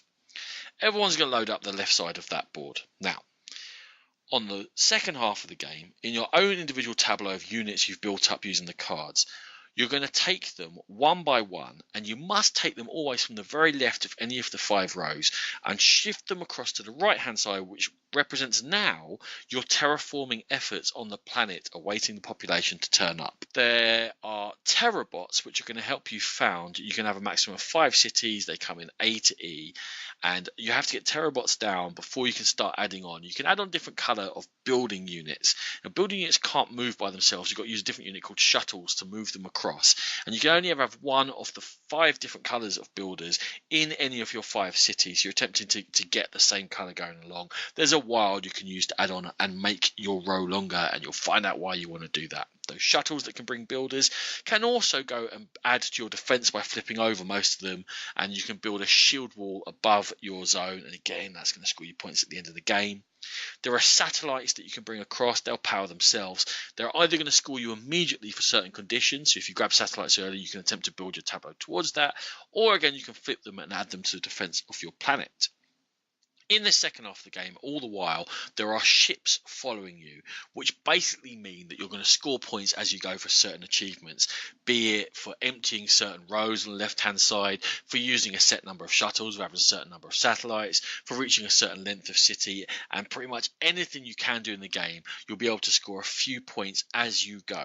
However, the majority of scoring usually is going to be at the end game, when the huge population ship turns up. You're then going to look at all 6 rows from defence down through your cities A to E. Whoever has the longest of those rows is going to score points, most for the shields up in the sky and lowest for E down the bottom. And second and third, depending on the number of players, are also going to score some points. And if you have any of those rows empty, you're going to lose a small handful of points. And once that has been concluded, whoever has scored the most victory points is going to win the game of Reworld. Sean, this is very much a puzzle game that plays a bit differently to many other games that I have played, certainly, and it took me a little while to wrap my head around it. So, Roland, we covered this in our treasure hunts for Essen last year, and the rule book of this one really put me off it, and I voted it as a trap because of that. Now, I think there is quite a steep learning curve to this game. I think you do have to get down, you have to play it, preferably be taught it, because I struggled with the rule book. But I think once it clicks, is there for you.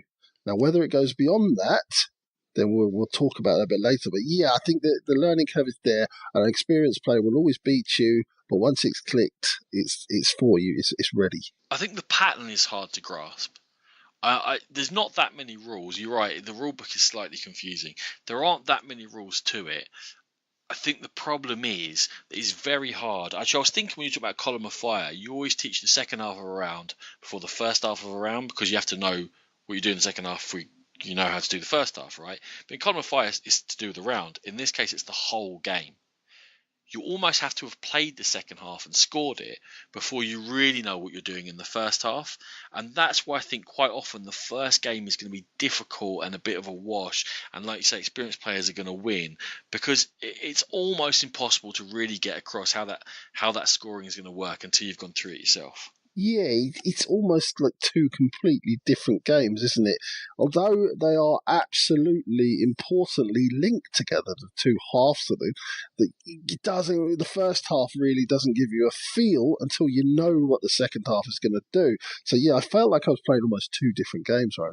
Okay, yeah, and I do go to it, and it's getting that link that's the problem. It's the coupling phase. Okay. Let's talk about the first half. The first half, you are playing down cards and claiming units, and that should be setting your tableau and setting yourself up for, because pretty much the second half, you're almost running on auto. There are not so many decisions. This should be where the excitement and the decisions are in the card play. Did you feel like you're making enough decisions that mattered in that real heart of the game there, the first half? Yeah, again, once I knew the game, I felt like we were competing for things. You could set people up and make it harder for them to get things, because you have to match the card adjacent. Otherwise, you have to pay a lot more cards to get the units that you want. So you're kind of looking around, right? Okay, I've got a choice out of maybe 3 spaces that are kind of wide open. How's it going to affect Ronan? How's it going to affect Natalie? How's it going to affect Rachel? Oh, hang on, that one's going to stitch up Ronan. I'll take that one. So you are looking around, you are interacting with each other in a very simple framework. But I think there was a bit of fun there for sure. My problem with it is that my expectations and my decisions have to be front weighted in that first half, because the second half just runs itself, and there might be a slight choice between row 2 or row 4 or whatever it might be, but really very limited, and all the weight is weighted on there. And yeah, I was doing a puzzle. I was never excited by any of my choices in that first half, Sean. I think excited would be stretching it. but I was certainly interested in some of my decisions. And when I didn't have a real decision to make, like a really crucial decision, then it was always nice just to look around and say, right, okay, I'm just going to make it a bit harder for someone else. So yeah, it was interesting and a little bit of fun. Just a bit mean, mainly to you. Well, yeah, as standard. But the puzzle in itself is interesting, certainly while you're trying to work it out and going through it and trying to get how these rows, what the best pattern is. I think I'm trying to get to how to make sure you've got shuttles free, because if you have builder units on the left hand side, they can't move themselves, so you can't tie all your shutters in deep, or you can't use them too early, and that's part of the timing and making sure that your terrabot goes across to start the city before you trying to start adding builder units and not messing up that whole timing of it. That puzzle in itself is interesting, but again, maybe not so excitement. Can I just come back about the second half of the game? You said it, Ronan, that it kind of runs itself.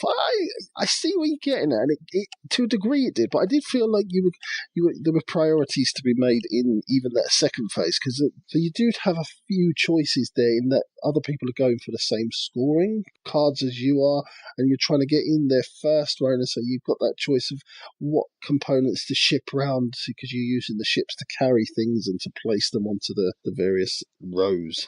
Okay. I will say about those VP tiles, though, that I felt like they rewarded the rich. And not just a very obvious one that gives the first player to hit 70 points, they get 7 extra points. But also if you're doing well, and I know, yeah, you score points if you're doing well. But if you're doing well, you're going to score points at the end anyway.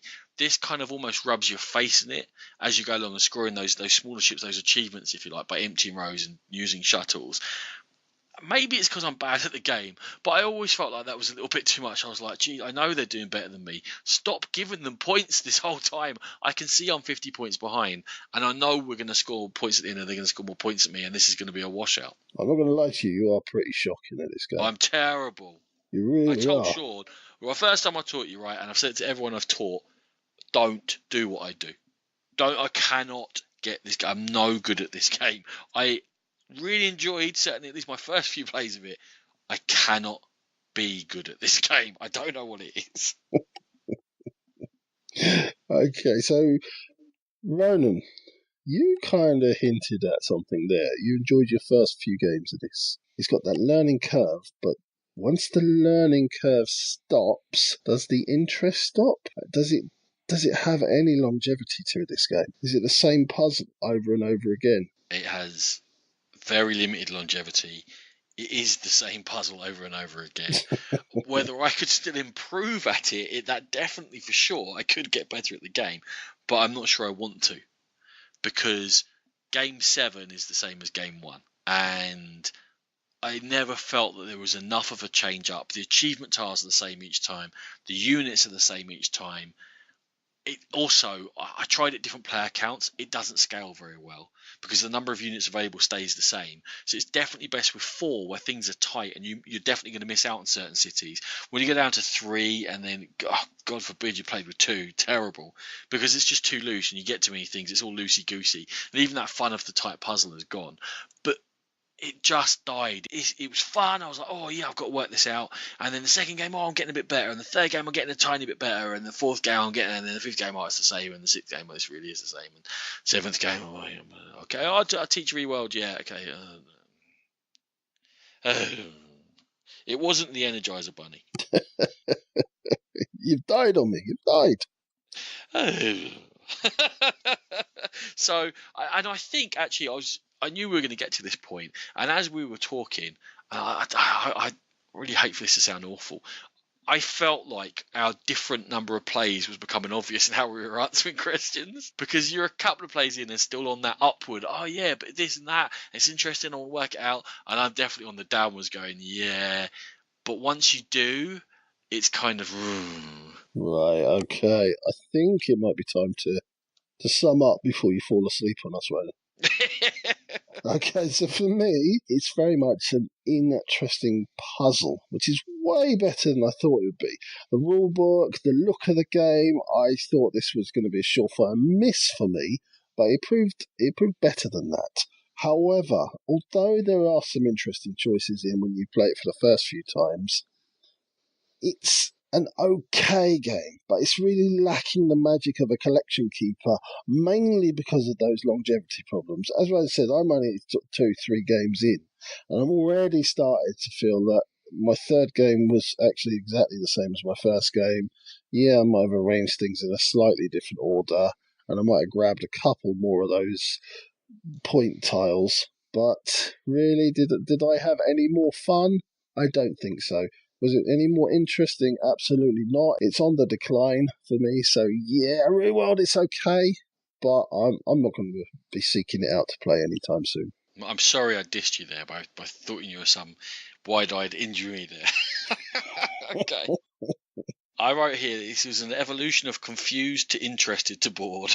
It got too samey. It felt too small scale, and maybe this is a mental thing whereby it's about terraforming. There's a very big other terraforming game that's very big scale and very interesting and lots of options.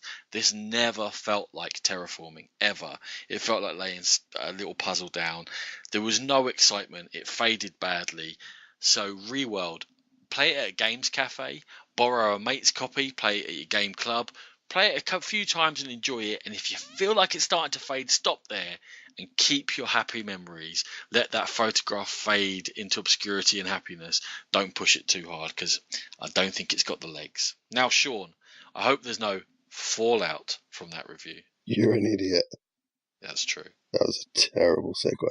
Anyway, we are going to move on to one of the biggest IPs in the video game world. It's Fallout, designed by Andrew Fisher and Nathan Hayek.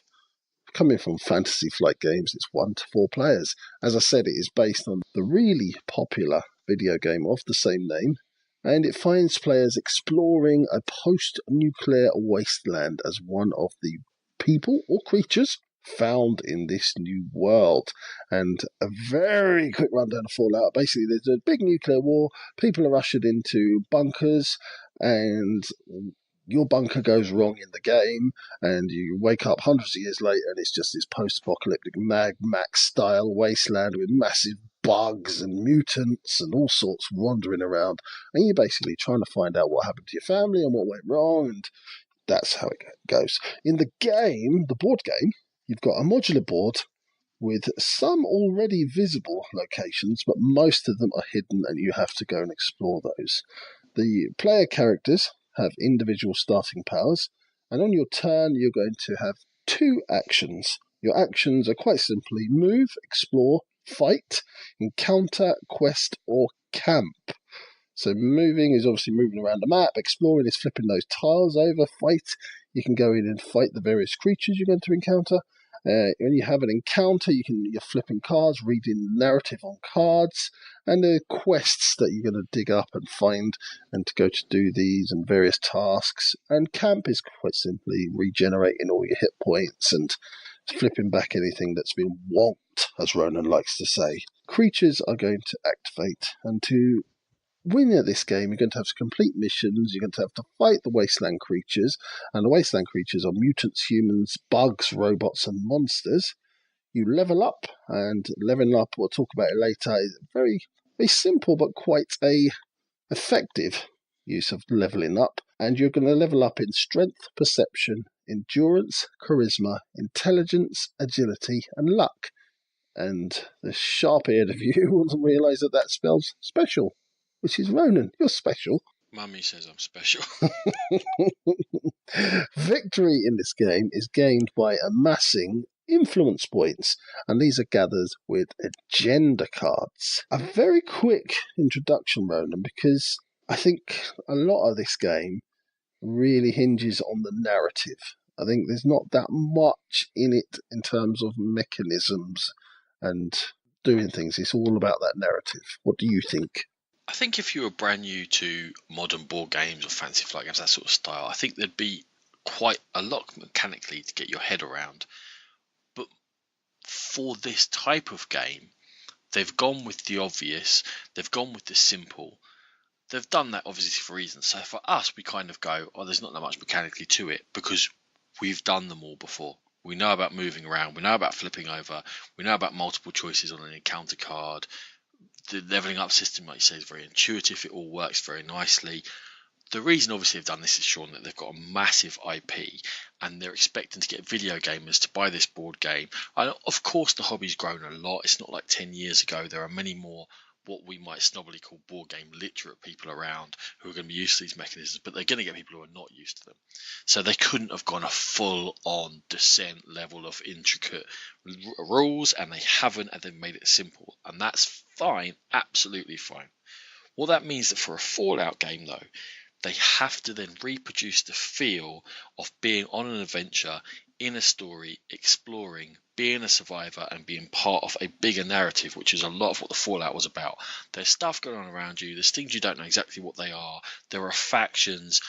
You're part of it. You're one of the billiard balls knocking around in this story. That's what they had to do, Sean. Do you feel that they achieved that within their, for them at least, more limited rules set?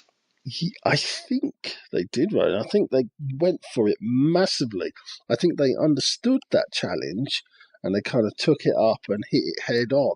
Because what you get in the game is a huge pile of what are effectively story cards. There are missions, there are cards that go into the various decks when you go exploring in certain areas that all link into a story and continue a story. The only slight disconnect you get with that story is that, say, you might be in one corner of the board, I might be in another corner of the board. You go and talk to someone that asks, "Oh, I've lost my husband. Can you go and find him?" I might continue that story in a completely different location, miles away, because I've just gone into that particular deck of cards. That's the only slight disconnect, but I did feel like I was part of that wasteland. I did feel that it really captured that feeling of Fallout really strongly. I might pull you up for a second on Go that. on then, pull me up. Well, no, I agree with you in terms of story. Actually, sorry, I should answer the main point that I was trying to make for myself. I agree with you. I think they've captured the story. They've captured a narrative. I'm not sure that it drives the game and the end game, which I'm sure we're going to be discussing. But I really felt immersed in it. I felt immersed in the setting. I felt like I was exploring, and I loved those side quests and stories that we did. In terms of the massive amount of variety, I'm not happy with that, because there's two sort of basic areas you can explore, being cities and ruins, or settlements and ruins. There's only 8 basic cards for those two main things that you're going to encounter all the time on the board. And while you may add to them by uncovering different things in different scenarios, it's still a base deck of 8 cards that you're drawing from. And this feels like, we talked about it with Civ, that they are giving you the basis of a game as opposed to the fully expanded universe of it. And I think that this corner's cut a bit too starkly, especially in terms of that. I think it feels like those 8 cards are a bit shallow, and certainly when I first took the game out of the shrink and started investigating, I was worried about that. But I think the times that you actually go into the ruined cities and to the trading areas, I can't remember the exact terms for them, I think they're actually quite limited. You tend to be going to do a specific task if a card goes in there. So I didn't actually get through them all in any one play of Fallout. So it feels shallow, but you it doesn't work out that way. most of them in every play. You see, I'd say, yeah, you see a good 4 or 5 of them, and after 2 plays, you have definitely seen every card in there. So, yeah, you're right. It does feel a little bit shallow, but not as shallow, not as bad as I thought it was going to be. I can't see that having a 30 cards in each of those decks could have been that much of a push. That brings back to a point that we were talking about earlier, was that, but this is available for £50. It's not a £120 big box game. This is something that, what would we rather have? Would we rather have this £50 copy of Fallout, which allows us to buy the game, play it, see if we like what they've done with the system, and then decide if we want to spend more on it? Or do we want the £120 game that's got everything in already, and you have to invest that much in to be able to start playing the game, but once you are in it, you've immediately got all that extra content available to you? Yeah, I think it depends on your standpoint. I think if you've played this game and you already know you want it, maybe you'd think, actually, no, that's not great. But as you said, if you haven't played it, it's a good dipping your toes in mechanic almost and way of doing business. But for me, Fallout wasn't the worst culprit. Let's just say that for that type of marketing. Only 4 scenarios. I mean, there are only 4 scenarios. The scenario set up which 2 factions are going to be fighting over the map, if you like, and you have chances to support either faction. And they set up the main quest line that you'll be going through, as well as the side quests that are available. Sean, did you find the scenarios replayable, or was it a case of, okay, I've played the first quest scenario once or twice, I need to move on. I played the second one once or twice, I now need to move on, and because that would really limit the plays in that box. Yeah, you're kind of talking to the wrong person here. I've played the first scenario 5 times because I've played with new people so many times. Every time someone comes, they're really interested because. But now I'm talking to the right person. Was it still fun? It is. Absolutely. I think you start seeing the same stories coming out again, but there's so many side quests. You can go off in different directions and you can try different things. I think I've got to the end of the lifespan of the first scenario, Ronan, and I'm enjoying getting into the subsequent scenarios. But I think for those 5 games, I think I got my play. I got a good 12, 15 hours of gameplay out of that, and everyone seemed to enjoy the different storylines that just that first scenario brought up. Right, okay, Ronan, so there is an elephant in the room with this game. Yeah, there is. We won't be the first people to talk about this. We won't be the last people to talk about this. We've talked about the body of the game, the storytelling, and kind of the story driving forward, the actual feel of the game, and the enjoyment of the game to a large degree. But as you said before, Ronan, it really doesn't drive that end game scoring very well at all, because that is a massive misstep by Fantasy Flight. It doesn't work, does it? It's absolutely awful. I mean, truly, truly awful. So the way it works is that from the 2 quests you do, the main quest will give you the ability to help support a faction and push a faction's agenda forward. The side quest you do allows you to draw cards which might help you score points. Now, if you've got victory point cards that support one of the factions and that faction is further ahead, they're worth a number of points equal to how far ahead they are. The problem is you're drawing them at random when you do a side quest. So if one of the factions is 4 spaces ahead of the other one, and Sean draws one of these victory point cards that supports the behind faction, he's going to score a point. If I, for doing exactly the same thing, draw it for the faction that's ahead, I might score 5 points for doing exactly the same thing as Sean's done, in a game where that can be half your winning score if you're playing with more players, just on top decking a card. The whole faction support system doesn't work. It's great narratively. You can feel these 2 things going on, and every time you come to a scenario, you have a choice to support this faction or that faction, and the choices you're doing make sense. Support the robots or dob the robots in, the synths in.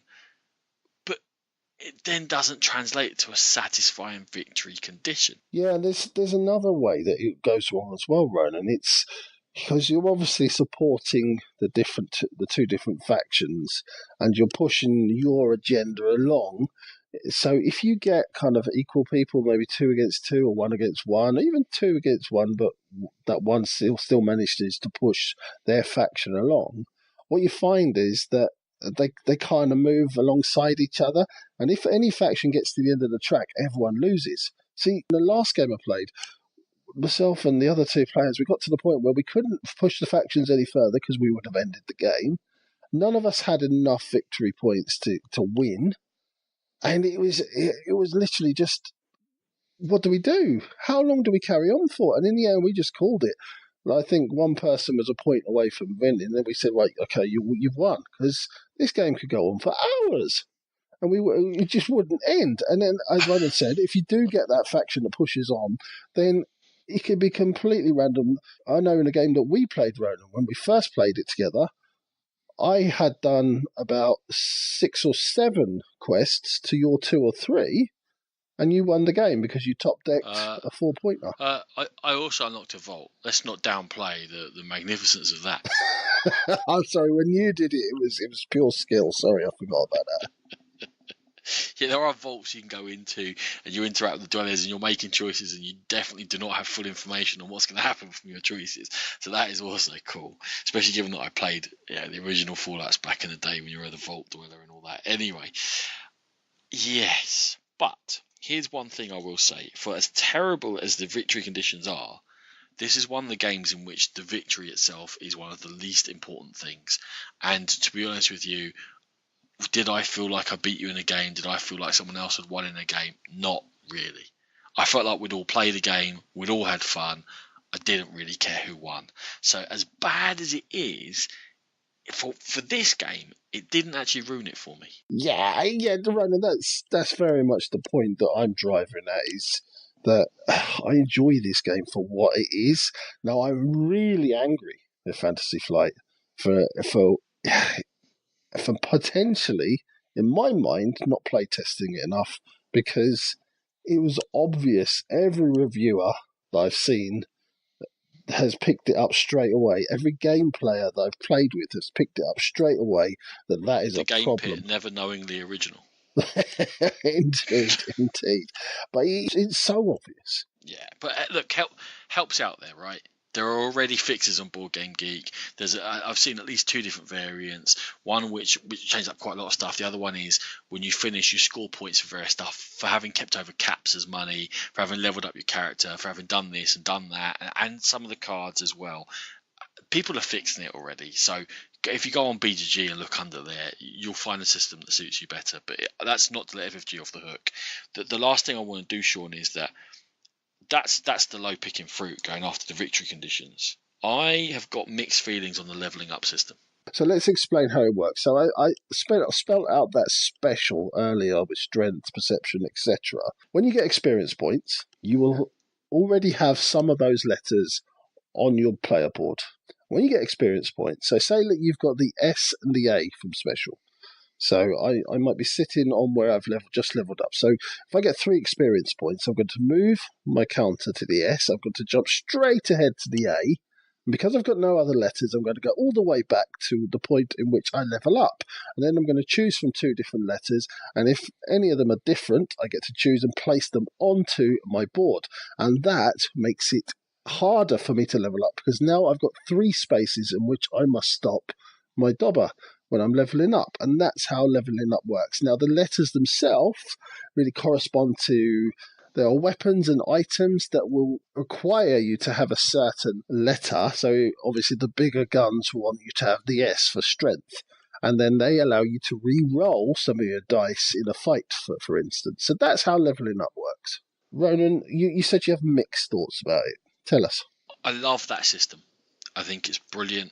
I think it's a fantastic way to deal with it very, very simply. It's visual. The letters idea is cool. If you do draw out 2 letters that you put them both, you get something else. You get a perk, which is like a one-off super bonus you can have. All of that works so nicely and so elegantly, but you don't feel unique, because everyone levels in the same way, and everyone chooses a particular character at the beginning, and they have one particular thing that's unique to them.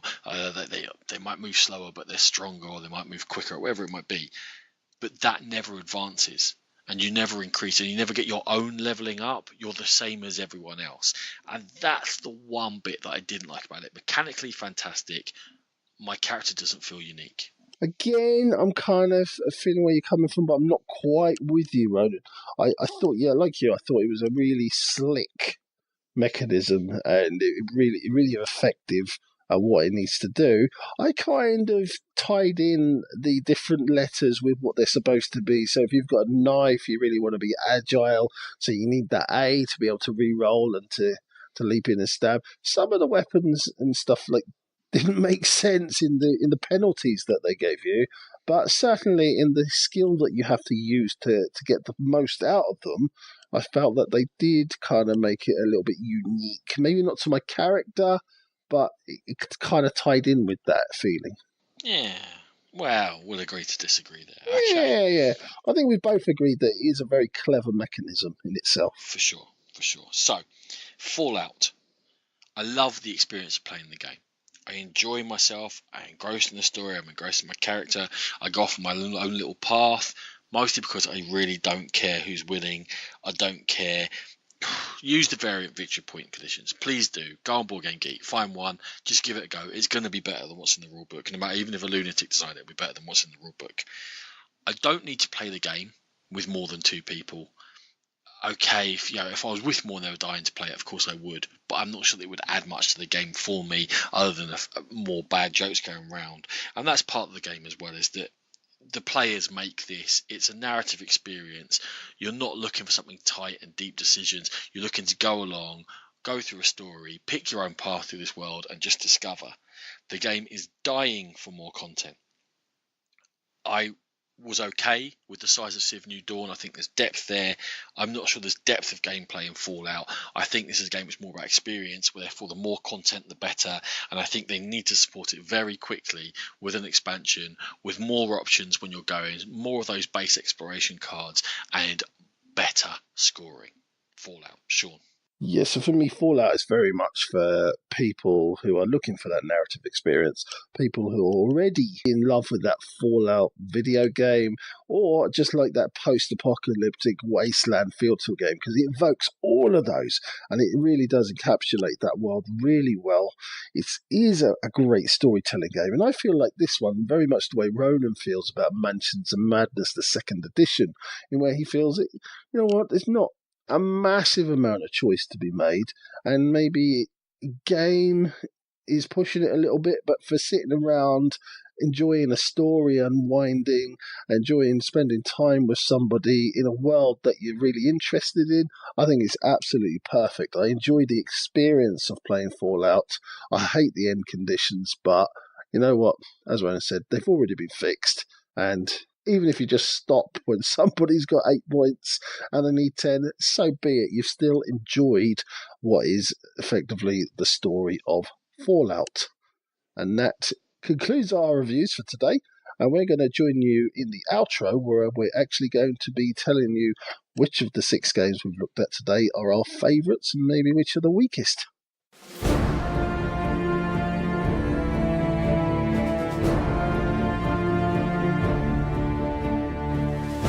Sean, this is not just an outro. This is a brand new spanking formatted outro with opinions and a top 6. Dun, dun, dun. That's the sort of reaction I was looking for. Okay, everyone, as promised, we're going to fire into ranking these games from 6 to 1. Sean, you up first or am I up first? What do you want? Go on, I'll go first. I'll upset you. Hit me with your 6. My number 6 is Reworld. Yes, I had 3 good games of this, decent games of this, but I never really want to play it again, and I'm quite bored of it now. Oh, damn. Damn. If this had been after 3 plays, this would have been in with the top 3 games, which I said are probably a level above the bottom 3, because my number 6 is also Reworld. And it's fallen that far over the course of another few plays. So, yeah, longevity definitely a problem here. And both of us making Reworld our number 6. That's not great. Okay. Yeah, number 5, Sean? I feel bad about this because I do think it is a good game. So you said would say it. But my number 5 is Tulip Bubble because I just didn't get on with it. I found it frustrating. And yeah, the stock market games just really aren't my thing. So I think it is a strong game, but not in the style that I want.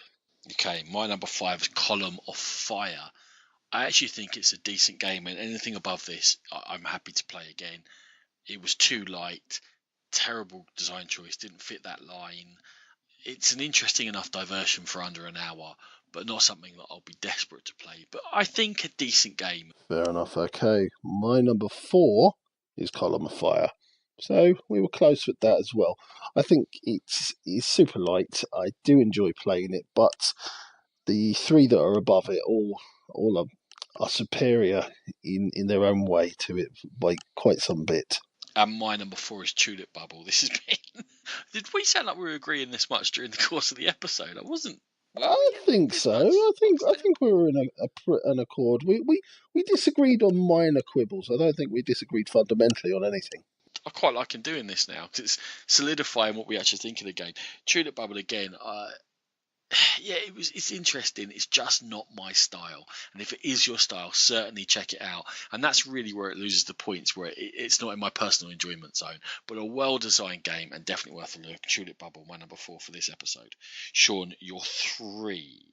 So this is when it became quite difficult. It was quite easy to rank the bottom 3, which is usually the bit I struggle with. But for me, I think just outside the top 2 is Civilization for me. I think it's a really good game. I think that mechanism with the cards really had me intrigued. But I think Clash of Cultures is still my favourite Civ game, so that's why I've ranked it down. My number 3 is Empires of the Void 2. I think it did some great things with narrative. I like the lack of downtime. It is a very good game and one I'll be happy to play, I'm sure, again and again, but not too close together because I'm not sure it's robust enough for really repeated plays. And I'm not sure I hit the highs of excitement or really memorable individual moments of it.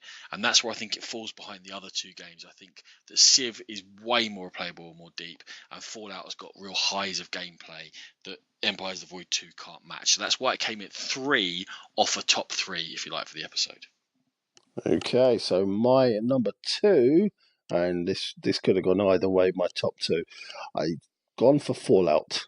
I think just because that glaring error with the scoring has just pushed it down. I think if that scoring had been on point, this was an easy number 1. I really enjoyed the narrative experience of Fallout. I'm a Fallout fan anyway, so yeah, I think they did very well to capture that world. And my number 2 is also Fallout. And I'm just going to soundbox you and go, yeah, really nice experience. I didn't let the victory points really sway me very much because if I had it, would have fallen below Empires of the Void 2. It's if you're offering me a Fallout board game, it's kind of almost a dream come true of it because I think it captures a lot about the game. There's interesting, there's different ways you can go down. You can really go after combat. You can explore the vaults. You can explore side quests. You can explore main quests. Loads going on, but needs a bit more content, a bit more variety in there. But to stop being a real top class game. But Fallout's my number 2 for the episode. Meaning your number 1, Sean, must be Empires of the Void 2.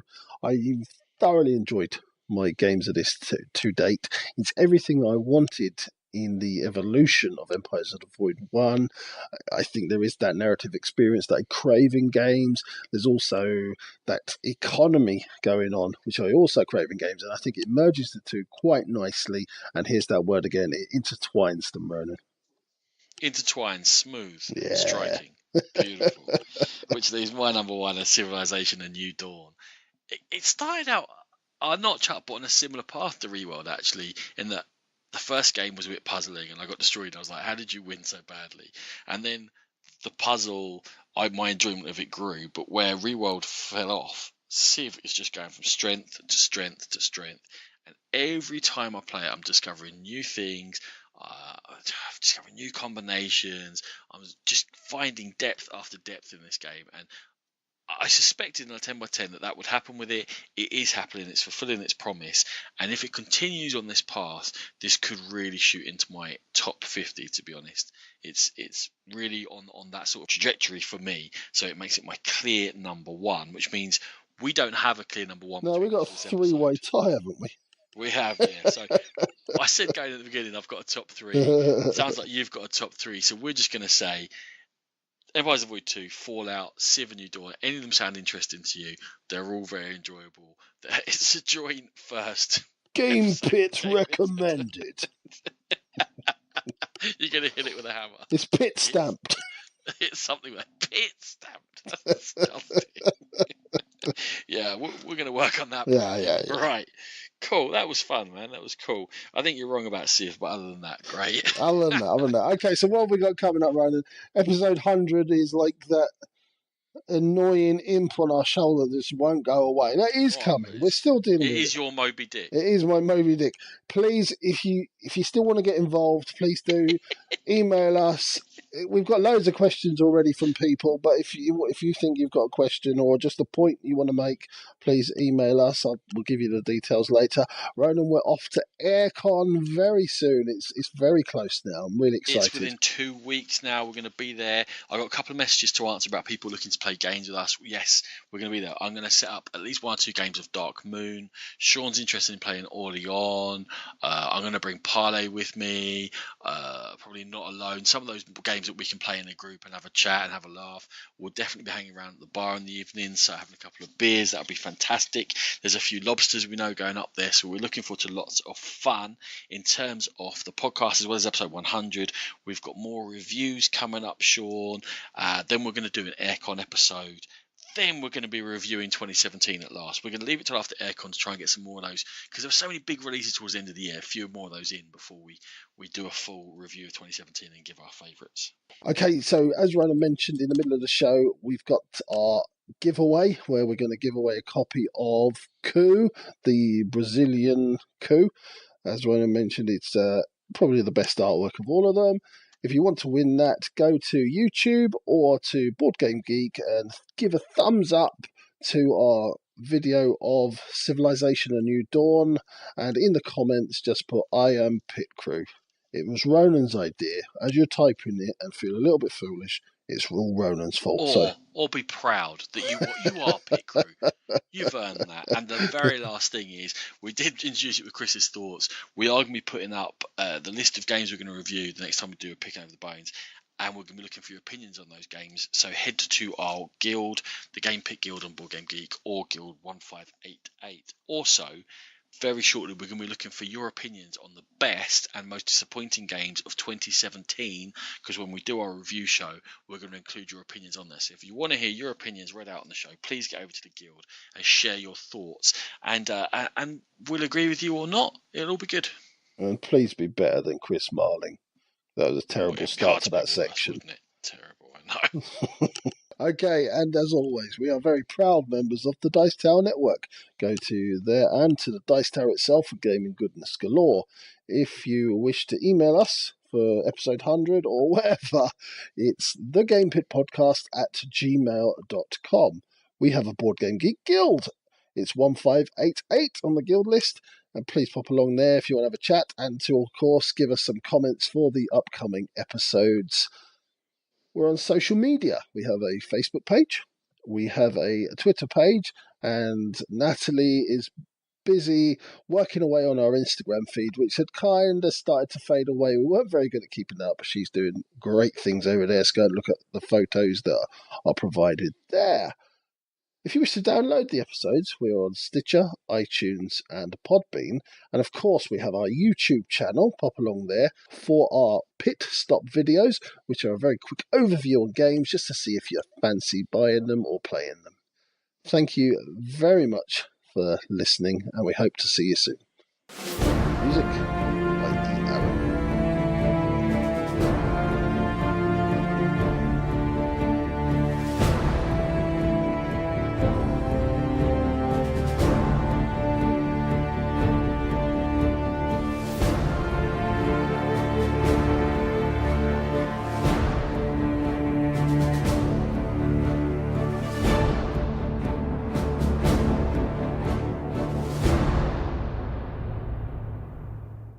Boy, boy, boy, boy, a boy, boy, boy, boy, boy, boy, a boy, boy, boy, boy, boy. Boy.